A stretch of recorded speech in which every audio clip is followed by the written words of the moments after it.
What do the rich buy that the poor don't even know is available for purchase? Kidnapping insurance. Private jet timeshares. For those not quite rich enough for their own private jet, or those rich people wanting to be a bit frugal. Time. All that crap you do, commuting, grocery shopping, cooking, cleaning your house, waiting on hold, paying bills, all those chunks of your life that are eaten up by minutiae, rich people buy out of all that routine garbage. Time is all you really get in your life. Rich people buy it back. Something they do that most people don't know about is buy entire libraries at once. My sister used to work at a bookstore, and told me someone came in and wanted to furnish their library with a library-size purchase of books. They just wanted cherry-picked bestsellers left to the discretion of the people working there. It sounded wild. Edit, this place is a wealth of knowledge, and I'm here for it. Had no idea you could buy books by the foot. What a bizarre idea.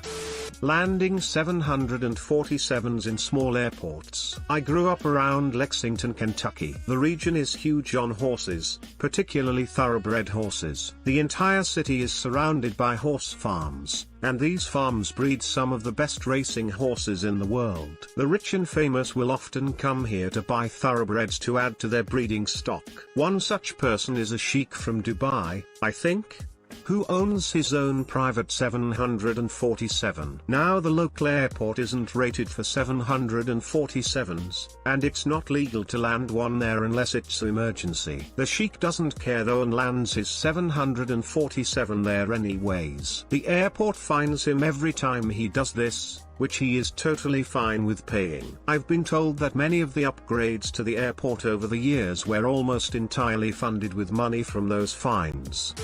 Underage sex parties on private islands. Private boarding gate at certain airports. Complete with showers, a spa, full bar, lounge, food, a bed, gym, sauna etc. Total privacy. Your luggage is scanned and taken through security by a concierge, and you're driven to the plane in a BMW 8 Series. LAX has them now. Everyone knows about mega yachts, but the very rich also enjoy their own trains, or at the very least private super luxurious train cars. With their budgets it isn't expensive to rent space on freight lines and an engine, assuming they don't own their own. Sometimes a group of friends will hook their private cars together and motor around a continent having a big party. Pet cloning. Ex-boss was getting his dog cloned for $100,000.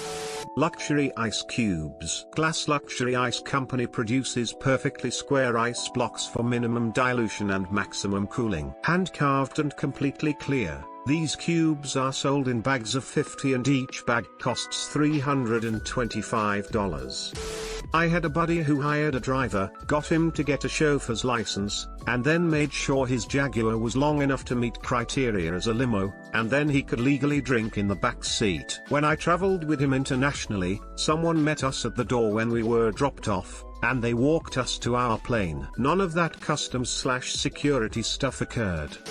Private performances with big-name artists. I was on a yacht in the Virgin Islands and some mega yacht owner pretty close to us had Christina Aguilera flown in to perform for his guest on the mega yacht. We were close enough to see the performance, not close enough to pretend to be part of the party.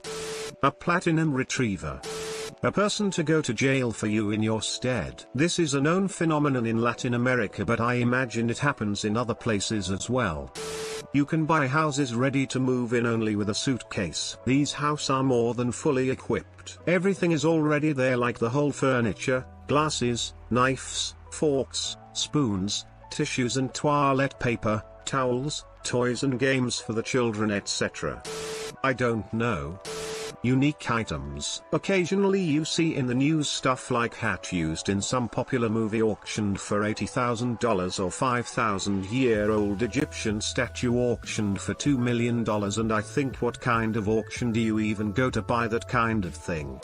Standalone ice machines. These are under-counter appliances whose sole purpose is to make ice, and not just any ice. The cheaper, $2,000 plus ones make normal crescent-shaped cubes. The more expensive one, $3,000 plus, make clear ice in cube shapes, and then pellet ice makers, $4,000 plus, which is the chewable ice like Sonic has. These are the more entry-level models to boot. Some break 5 digits. I used to work for a manufacturer of these, and at some point a lady was arguing with me because we were shipping a replacement part ground instead of next day air, and she made a snide comment about if it were my ice machine she'd bet it wouldn't take this long. I told her, "Mom, I don't have an ice machine." She snapped back all proud like she'd cornered me with, "Then how do you get ice?" I told her from an ice tray, and she replied with, "Well, I don't have to do that." Yeah, well, for the next 3 to 5 business days you do, bitch. I do not miss that job at all. I'm not rich, but due to the fact that my dad was a top-level government official and I went to a very elite private boarding school, I hung out with some fabulously wealthy kids, rich parents. What surprised me is what a portion of very rich people don't buy. I noticed that a surprising percentage of very wealthy people don't buy super fancy cars. For example, one family who owned a world-famous beverage company all drove around in nondescript SUVs or minivans. Some rich people are extremely flashy, but others are almost manic about not being seen as crass. And to those people, a supercar is crass, but apparently having a $10 million home in Palm Beach is not crass. Rolling eyes face. Thanks for watching. Don't forget to like and subscribe for